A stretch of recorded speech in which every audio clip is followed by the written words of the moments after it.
Gondor risponderà. Gondor? Dov'era Gondor quando cadde l'Ovestfald? Questa è una delle frasi più famose dei film del Signore degli Anelli e è diventata praticamente un meme, anche se poi nei film non viene proprio spiegato che cosa sia l'Ovestfald e che cosa significhi la frase. L'Ovestfald era una regione di Rohan vicina a Isengard che è stata attaccata dalle truppe di Saruman. E proprio per difendere questa regione ha perso la vita Theodred, cioè il figlio di Théoden. E ecco perché lui è così arrabbiato che nessuno sia intervenuto in suo aiuto in quel momento. Anche se Gondor in realtà probabilmente non sapeva di questo attacco. Ma nella trilogia del Signore degli Anelli di Peter Jackson ci sono tanti altri riferimenti a nomi e eventi che però rimangono poco comprensibili. Ma in questo video ve li spiegherò tutti e saranno sia riferimenti per chi magari sa poco dell'universo del Signore degli Anelli e vuole saperne di più, sia ce ne saranno anche molti che sono più difficili per chi lo conosce bene.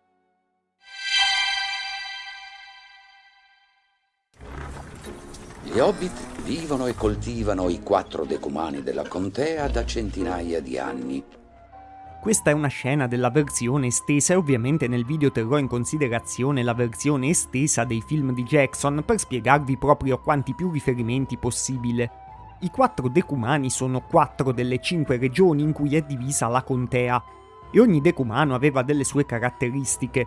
Il nome italiano Decumani è una buona traduzione dell'originale, infatti gli antichi romani chiamavano Decumani una suddivisione del territorio in dei lotti quadrati che può proprio ricordare questa suddivisione della contea. Frodo sospetta qualcosa. È naturale. È un Baggins, non uno zuccone serracinta da Pietracasa. Serracinta è uno dei vari cognomi degli Hobbit e poi ne compariranno anche altri dopo nel film, però penso che questo sia il meno conosciuto in assoluto. È un cognome che vuole prendere in giro il fatto che questi possono essere un po' grassi e che tendono a stringersi le cinture. E Pietracasa ovviamente è la cittadina da cui provengono. Quello che non si capisce bene nel film è che Bilbo li insulta perché i Sackville Baggins, che sono i suoi parenti malvagi, sono proprio imparentati anche con i Serracinta. Il vecchio Tobia, la miglior erba pipa del decumano sud. Il vecchio Tobia è un'erba pipa che si chiama così in onore del primo Hobbit che ha cominciato a coltivare l'erba pipa nella contea, precisamente nel decumano sud, che si chiamava Tobold. In realtà lui ha installato solo la prima coltivazione, però non ha inventato l'idea di fumare l'erba pipa. Infatti gli Hobbit di Brea dicevano di averla iniziata a fumare da prima rispetto all'inizio delle sue coltivazioni. Bilbo, sei stato all'osteria del Gaffiere? No. Beh, sì, ma non è questo il punto. Il Gaffiere viene nominato anche altre volte nei film, comunque qui siamo sempre in una scena estesa del compleanno di Bilbo. È strano che nei film non venga spiegato mai molto precisamente chi sia questo Gaffiere. Infatti è il padre di Sam, che è uno dei protagonisti assoluti della storia e faceva il giardiniere come lui a casa Baggins. Il vero nome del Gaffiere è Amphast Gamgee e Gaffiere, che è la traduzione italiana del suo soprannome, non ha tanto senso in italiano. Infatti il termine inglese originale Gaffer è una parola colloquiale per indicare una persona anziana. Si dirigono ai porti oltre le bianche torri. Ai porti grigi.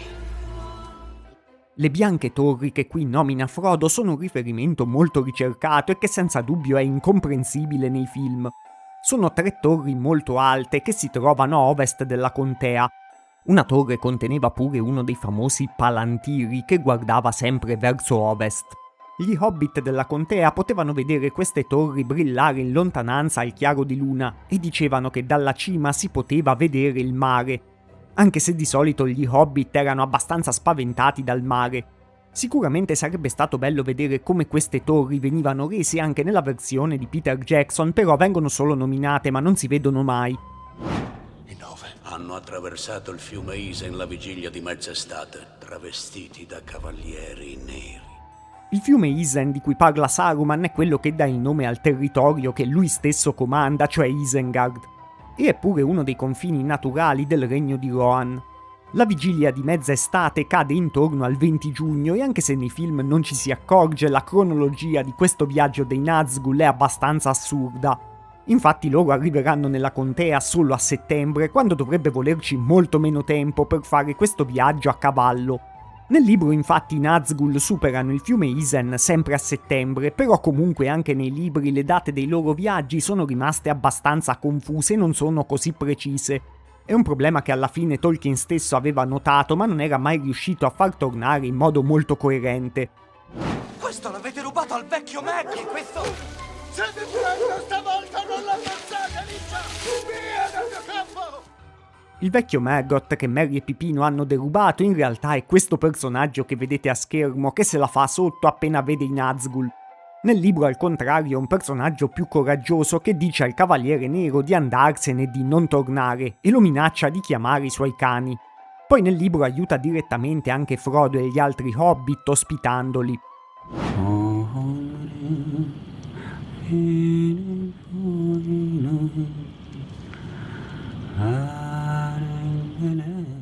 In questa parte Aragorn sta cantando di Beren e Lúthien, che erano anche due dei personaggi più importanti per Tolkien. Il loro amore era direttamente ispirato a quello tra lui e sua moglie, infatti i loro nomi sono incisi anche sulla sua tomba e su quella di sua moglie. Beren è un uomo mentre Lúthien è un'elfa, e proprio come Aragorn e Arwen hanno sfidato per amore il destino diverso delle loro razze. E ecco perché lui è appassionato a questa canzone su di loro. Per amore, Beren e Lúthien sono arrivati anche a sfidare Morgoth, che era il signore oscuro della Terra di Mezzo prima di Sauron. Conosci la pianta Atelas? Atelas. Foglia di re. Foglia di re. Ah, è un'erba. Rallenterebbe l'avvelenamento. Presto. L'Atelas o foglia di re, che cresce in alcune regioni della Terra di Mezzo, è conosciuta soprattutto dagli uomini del nord e da pochi sapienti. È una pianta particolare anche perché ha un odore diverso per ogni persona. È particolarmente importante in relazione a un antico detto che c'è nella Terra di Mezzo, ovvero che le mani del re sono mani guaritrici. E ecco perché si chiama anche foglia di re. Infatti usando questa pianta i re di Gondor come Aragorn possono curare le persone. Questa idea è ispirata anche a diverse leggende su dei veri sovrani medievali che si diceva potessero guarire solo con l'imposizione delle mani. I discendenti di Númenor sono spossati, hanno dimenticato orgoglio e dignità. È a causa degli uomini che l'anello vive ancora. I discendenti di Númenor di cui parla Elrond sono alcuni uomini di Gondor come Aragorn. Vivono più a lungo degli altri uomini e sono più forti e sapienti.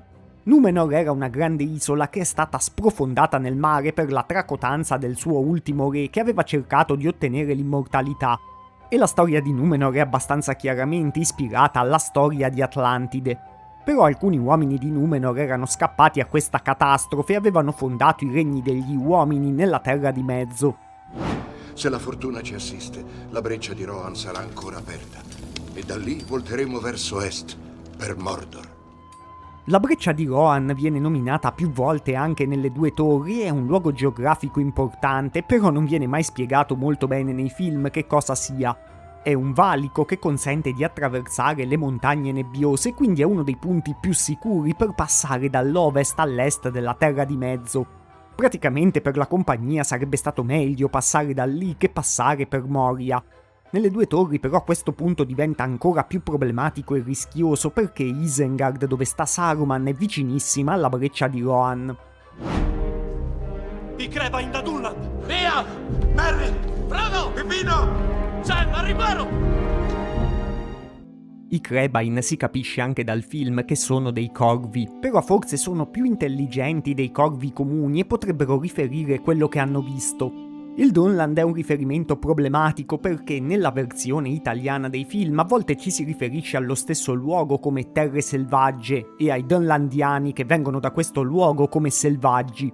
È una regione che si trova sempre vicina a Isengard e è il posto da cui provengono appunto gli uomini che nelle Due Torri saccheggiano Rohan dopo essersi alleati con Saruman. Sono un servitore del fuoco segreto e reggo la fiamma di Anor. Il fuoco oscuro non ti servirà a nulla, fiamma di Udun! Questa frase di Gandalf è famosa, ma forse è la più piena di tutte di riferimenti incomprensibili se uno non conosce le altre opere di Tolkien. Il fuoco segreto di cui parla Gandalf non è letteralmente un fuoco, ma è un misterioso potere di creazione che ha il dio supremo dell'universo del Signore degli Anelli. Solo lui può comandare questo fuoco segreto e nessun essere creato può rivendicare questo potere.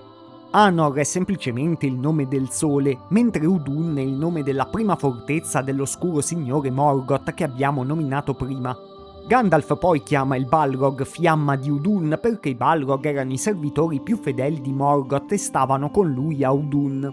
In pratica la frase di Gandalf vuol dire in parole più semplici: sono un servitore del Dio creatore e porto la luce del sole. Il fuoco oscuro non ti servirà a nulla, servitore dell'oscuro signore. E se stai apprezzando questo video e non ti sei ancora iscritto, sicuramente c'è un'alta probabilità che anche tu sia un servitore di Udun. Se invece non sei un servitore del fuoco oscuro, iscriviti per non perderti i prossimi e magari consiglialo a degli amici che vogliono scoprire di più anche loro sul Signore degli Anelli. Tu l'hai mai vista, Aragorn? La bianca torre di Ectelion luccica come una lancia di perle e di argento. La torre di Ectelion di cui parla Boromir è semplicemente la torre di Minas Tirith, quella che si vede nei film stessi. Questo nome Ectelion però non si riferisce a suo nonno, cioè al padre di suo padre Denethor, ma a un altro Ectelion che è venuto prima. Questi sono pugnali dei Noldorin. Hanno già prestato servizio in guerra. Pugnali dei Noldorin è una frase sbagliata dei film, infatti Noldorin è un aggettivo. Si dovrebbe dire o pugnali dei Noldor o pugnali Noldorin. Comunque i Noldor sono un clan degli Elfi a cui appartengono proprio alcuni degli Elfi più importanti dell'universo del Signore degli Anelli, come la stessa Galadriel. E per te, Senvise Gamgee, corda elfica, fatta di Ithlain. Grazie, mia signora. L'Ithlain è un materiale grigio e setoso che si ricava dagli alberi che crescono a Lothlorien, dove sta proprio Galadriel. Una corda fatta con questo materiale, oltre a essere molto resistente, obbedisce quasi alla volontà di chi la usa.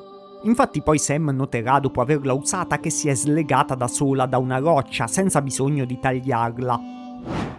Anio.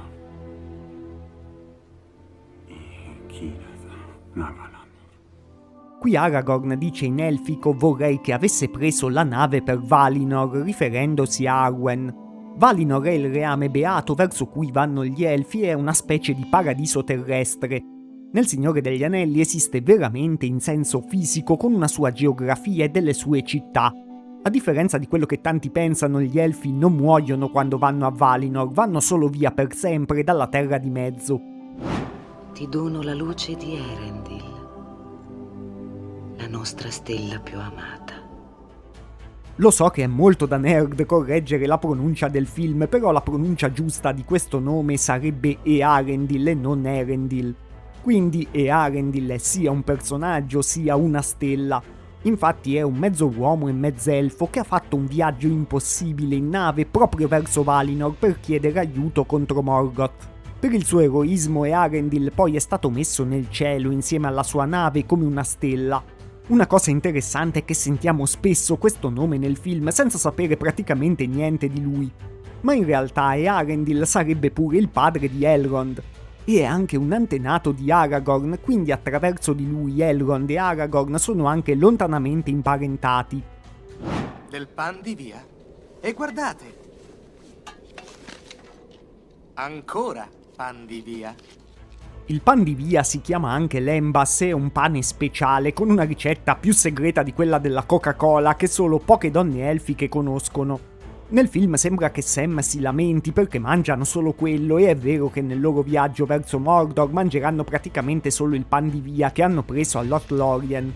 Però in realtà questo è un cibo buono e molto più nutriente di qualunque cibo normale. Anzi, solo in rarissime occasioni veniva dato ai non elfi perché si credeva che i mortali che lo mangiavano si sarebbero stancati della loro mortalità e che poi avrebbero desiderato diventare immortali come gli elfi, una cosa pericolosa come abbiamo visto per la storia di Númenor. Cavalieri di Rohan! Quali notizie dal Mark? Il nome Marco, Terre del Mark, è solo un altro modo per indicare il regno di Rohan. In italiano avrebbe anche potuto essere tradotto, invece che essere lasciato Mark, con la parola Marca, che è uguale a come la usiamo nel nome per esempio della regione Marche. Infatti è un modo per indicare un generico territorio nel Medioevo, soprattutto un territorio di confine come è Rohan nel Signore degli Anelli. L'anello di Barahir. Così Gandalf il Grigio crede di aver trovato l'erede di Isildur. Questo anello di Barahir, che compare solo nella versione estesa, è un oggetto importante per la storia che esiste addirittura da molti millenni. E non penso che tanti rimarranno sorpresi di vedere l'ennesimo anello importante in una storia che si chiama Il Signore degli Anelli. Barahir era un uomo che ha salvato la vita a un signore degli Elfi chiamato Finrod molti millenni prima, e in cambio ha ricevuto da Finrod proprio questo anello in segno di riconoscenza. Barahir è anche il padre di quel Beren che abbiamo trovato nella canzone di Aragorn. E alla fine Finrod morirà proprio ricambiando questa alleanza per salvare la vita a Beren. Beren è un antenato di Aragorn pure lui, e così il gioiello nei secoli è stato tramandato fino ad arrivare a Aragorn. Nei film lui però non dovrebbe portarlo con sé a Rohan, dove Vermilinguo lo ha visto. Infatti nel libro lo aveva già regalato prima a Arwen come anello di fidanzamento. Insomma, avrete capito che questo anello di Barahir è uno degli anelli che sono passati più volte di mano nell'intera storia e che stanno in giro da tantissimo tempo. Possa la grazia dei Valar proteggerti. I Valar sono delle potenze angeliche create con il fuoco segreto che abbiamo già visto prima e che abitano proprio a Valinor, che abbiamo sempre spiegato prima. Sono in un certo senso simili a degli dei e sono venerati dagli Elfi. Quindi qui Arwen sta praticamente dicendo: possa la grazia degli dei proteggerti. Entrare nello stagno proibito comporta la condanna a morte. Nel film penso che non si capisca perché entrare in questo stagno comporti la condanna a morte. Io per esempio quando l'ho visto la prima volta pensavo che fosse una specie di luogo sacro. In realtà questo stagno è proibito per un motivo militare, diciamo. Infatti è l'ingresso a una fortezza super segreta dove gli uomini si nascondono dagli orchi. E Faramir usa proprio questa fortezza come sua base operativa. Quindi lo stagno in sé non è speciale o sacro, ma conoscere lo stagno e nuotare lì mette a rischio la segretezza della fortezza, e per questo entrarci comporta la pena capitale. Il corno di Helm Mandimartello suonerà nel fosso. Helm Mandimartello è uno dei più famosi re di Rohan. È soprannominato Mandimartello perché ha ucciso un nemico con un solo pugno. Ovviamente a lui è anche intitolato il fosso di Helm proprio perché ha resistito qui combattendo da solo in mezzo alla neve contro i nemici fino alla morte. Forza Eorlingas! Eorlingas è il nome con cui i cavalieri di Rohan chiamano se stessi. Significa letteralmente figli di Eorl e è un riferimento a un uomo chiamato Eorl il Giovane, che è il fondatore del regno di Rohan. Erba pipa di Piani Lungone. È come se mi trovassi al Drago Verde. Piani Lungone è un villaggio del decumano sud della contea che è famoso per la coltivazione della migliore erba pipa. E il Drago Verde è una locanda molto famosa della contea che si trova a Lungacque e è quella dove vanno a bere Frodo, Sam, Merry e Pipino quando tornano nella contea alla fine. Si vede anche in una scena della versione estesa del film dove c'è pure il gaffiere, anche se non credo che nel film si capisca benissimo che questa locanda è proprio il Drago Verde. Colui che, come dicono, nessun uomo vivente può uccidere. Il re degli stregoni di Angmar. In italiano, sia nel film che nella traduzione più diffusa dei libri, questo personaggio famosissimo è chiamato Re degli Stregoni di Angmar, un nome che suona bene ma che è impreciso. Infatti la traduzione più corretta è Re Stregone, perché è lui che è uno stregone ma non governa invece una confraternita di stregoni. In tanti invece pensano che Angmar sia direttamente il suo nome, ma in realtà non lo è. È il nome preciso di un regno oscuro che stava nel nord della Terra di Mezzo e che lui governava. Da questo posto aveva portato avanti la distruzione di uno dei regni più importanti degli uomini che si chiamava Arnor. Porta la tua Eored sul fianco sinistro! Prepararsi! Gamling, segui il vessillo del re al centro! Qui Theoden nomina l'Eored e anche se si capisce che è un termine militare, non si capisce benissimo di cosa sta parlando. L'Eored è un'unità di cavalleria del regno di Rohan e ogni Eored era formata tradizionalmente da 120 cavalieri guidati da un capitano. Per i suoi numeri può essere anche plausibile per una vera formazione della cavalleria medievale. O magari le chiavi di Barad-dûr stessa, insieme alle corone dei 7 re e ai bastoni dei 5 stregoni? Questa frase è probabilmente il riferimento più inspiegabile anche per chi è veramente esperto dell'universo del Signore degli Anelli. Infatti praticamente nessuno fino ad oggi è riuscito a capire di preciso che cosa stia intendendo Saruman. La seconda parte è semplice perché Saruman accusa Gandalf di voler prendere i bastoni dei 5 stregoni. E i 5 stregoni sono Saruman e Gandalf stessi, Radagast e i 2 stregoni blu. E sono i 5 stregoni mandati nella Terra di Mezzo dai Valar per contrastare Sauron. La parte difficile della frase sono le corone dei 7 re, perché nessuno sa a quali 7 re si stia riferendo. Questa frase non è neanche inventata per i film, infatti c'è pure nel libro dove dice più precisamente le corone di 7 re. Questi potrebbero essere i famosi 7 re dei nani che hanno ricevuto gli anelli, anche se è un riferimento che non sembra entrarci molto qui. Molti di questi re dei nani sono morti, i loro anelli sono già stati recuperati da Sauron e quindi non si capisce perché Gandalf dovrebbe cercare di prendere per sé le corone di questi 7 re dei nani. 7 sono anche i signori più importanti dei Valar e magari Saruman sta intendendo che Gandalf vuole sottrarre il potere degli dei stessi anche se questi signori non sono propriamente dei re.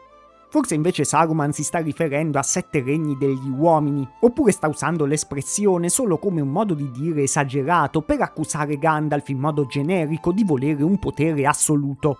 Ma scrivetemi nei commenti se voi avete una spiegazione migliore per questa frase, e qui in fondo trovate una playlist completa con tantissimi altri video sull'universo del Signore degli Anelli se volete saperne ancora di più. A presto!